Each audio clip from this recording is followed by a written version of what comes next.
د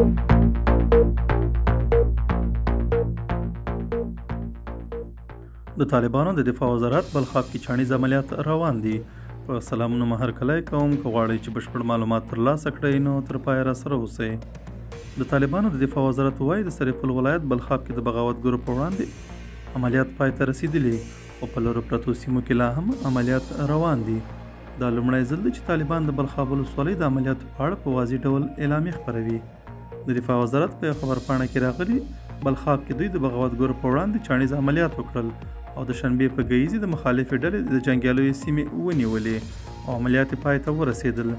اعلامیه کې زیاتوي په دې عملیاتو کې د طالبانو ځواکونو ته کومه مرجوبله نه ده اوښتې او مخالفین یې بې له مقاومته له سیمې تښتېدلي دي.